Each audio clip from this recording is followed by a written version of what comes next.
सुप्रभात बच्चों। आज हम हिंदी व्याकरण में शब्द विचार के बारे में अध्ययन करेंगे। शब्द क्या होते हैं। जिस प्रकार वाक्य के लिए जो शब्द होते हैं, तो ये शब्द कैसे बनते हैं। पहले वाली क्लास में हमने वर्णों के बारे में पढ़ा था कि वर्ण कैसे बनते हैं। जैसे एक एक अक्षर को हम अलग अलग करते हैं, वो वर्ण होते हैं। इन वर्णों को वापस से जोड़ते हैं तो इनका संयोग क्या है, शब्द बन जाता है।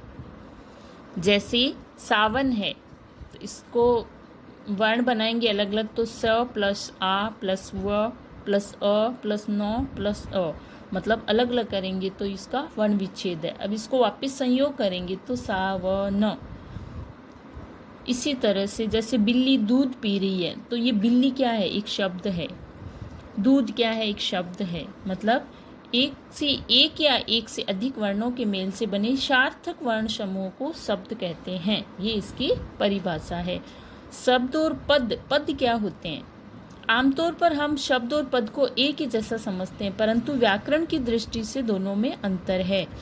वाक्यों में प्रयुक्त हो जाने पर शब्द है वो शब्द न रहकर पद बन जाते हैं। जब कोई शब्द किसी वाक्य में प्रयुक्त होता है तो वह व्याकरण के नियम से बंध जाता है। जैसे लड़का विद्यालय जा रहा है, तो ये एक वाक्य में बंध गया, इसलिए ये पद बन गए हैं। और अलग ही होता है अगर सिर्फ लड़का होता यहाँ लिखा हुआ, तो वो एक शब्द होता। शब्दों का वर्गीकरण हम 4 आधारों पर करेंगे। पहला है उत्पत्ति के आधार पर, दूसरा अर्थ के आधार पर, फिर है रचना के आधार पर और प्रयोग के आधार पर। उत्पत्ति के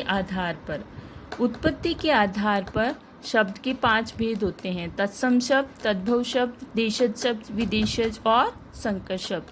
तत्सम शब्द वे होते हैं जो संस्कृत के शब्द होते हैं, जो हिंदी में वैसे के वैसे ज्यों के त्यों आ जाते हैं, तत्सम शब्द कहलाते हैं। जैसे कपोत, हस्त, ये शब्द है जो संस्कृत में भी ऐसे ही लिखे जाते हैं। तद्भव शब्द होते हैं संस्कृत भाषा के वे शब्द जो हिंदी में अपने बदले हुए रूप में आते हैं। जैसे कपोत को कबूतर, हस्त का हाथ, अग्नि का आग।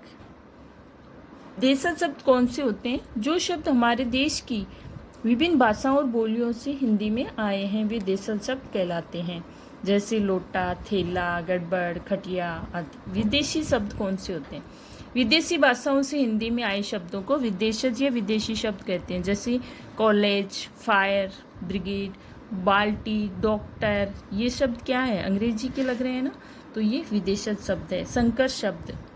संकर यानी हिंदी में प्रयुक्त होने वाले वे शब्द जो हिंदी और विदेशी शब्दों के संयोग से बने हो, संकर शब्द कहलाते हैं।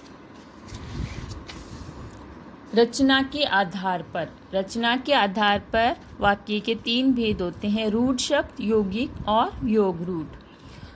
रूढ़ शब्द वे होते हैं जो किसी सामान्य प्रचलित अर्थ के लिए प्रयोग किए जाते हैं। यदि इनके टुकड़े किए जाएं तो उनका कोई अर्थ नहीं निकलता, वो रूढ़ शब्द कहलाते हैं। जैसे घर, इसको हम टुकड़े करेंगे तो उसका कोई अर्थ नहीं निकलता है। यौगिक शब्द कौन से होते हैं, जब शब्द 2 या 2 से अधिक शब्दों से मिलकर बनते हैं, उन शब्दों का एक निश्चित अर्थ होता है, वो यौगिक शब्द होते हैं। जैसे बैल, गाड़ी। अब इसको हम अलग अलग करेंगे, बैल प्लस गाड़ी अलग अलग हो गए, दोनों के अर्थ भी अलग है। पाठशाला, पाठ प्लस शाला, दोनों को अलग करेंगे तो दोनों के अर्थ अलग निकलेंगे, इसलिए ये यौगिक शब्द है। योग रूढ़ 2 या 2 से अधिक शब्दों व शब्दांशों से मिलकर बने शब्द हैं जो अपने सामान्य अर्थ को छोड़कर एक विशेष अर्थ का बोध कराते हैं, वो योग रूढ़ होते हैं। मतलब जोड़ के तो शब्द बनते हैं यौगिक जैसे, लेकिन उसका एक अलग अर्थ निकलता है, वो योग रूढ़ हो जाते हैं। जैसे नीलकंठ, नील प्लस कंठ तो यौगिक बन गया। फिर नीलकंठ का एक अलग मतलब क्या निकलता है, नीलकंठ हम किसको कहते हैं, शिव जी को, तो ये क्या बन गया, योग रूढ़। अब है अर्थ के आधार पर शब्द के 2 भेद किए जाते हैं, सार्थक शब्द और निरर्थक शब्द। सार्थक शब्द होते हैं जिन शब्दों का कुछ न कुछ अर्थ निकलता हो, जैसे कार्य, पृथ्वी, आकाश आदि। निर्थक शब्द होता है जिन शब्दों का कोई अर्थ नहीं होता, कभी कभी बोलचाल की भाषा में प्रयोग किए जाते हैं, वो निर्थक शब्द होते हैं। जैसे चाय, वाय। अब चाय का तो हमें पता है, वाय क्या होता है, खाना वाना, ठीक है। तो ये शब्दों निर्थक शब्द होते हैं। सार्थक शब्दों के 4 भेद होते हैं, एकार्थक, अनेकार्थक शब्द, समानार्थक शब्द और विपरीतार्थक शब्द। अब है प्रयोग के आधार पर 2 भेद होते हैं, विकारी शब्द और अविकारी शब्द। विकारी शब्द वे शब्द होते हैं जिनका प्रयोग करने पर लिंग, वचन, कारक, पुरुष के अनुसार बदल जाते हैं, उन्हें विकारी शब्द यानी विकार उत्पन्न हो जाता है। जैसे संज्ञा विकारी शब्द है। अब इसका वचन, एक वचन में बच्चा बोलेंगे इसको, बहुवचन में बच्चे, मतलब ये चेंज हो गया, तो ये विकारी। अविकारी शब्द वे होते हैं जिसमें वाक्य में प्रयोग करने पर लिंग, वचन, कारक और पुरुष के अनुसार नहीं बदलते, उन्हें अविकारी शब्द कहते हैं। क्रिया विशेषण, संबंध बोधक, समुच्चय बोधक और विस्मयादि बोधक, ये अविकारी शब्द कहे जाते हैं। तो ये हम शब्द विचार के बारे में हमने पाठ पढ़ा। तो आपके पास अगर बुक नहीं है तो आप ये वीडियो समझ लेना और इसके प्रश्न उत्तर मैं करवा दूंगी, वो आप लिख लेना और याद कर लेना। वैसे हमने पिछली कक्षाओं में पढ़ रखा है कि शब्द विचार, शब्द क्या होते हैं, कितनी तरह के होते हैं, वही परिभाषाएं हैं।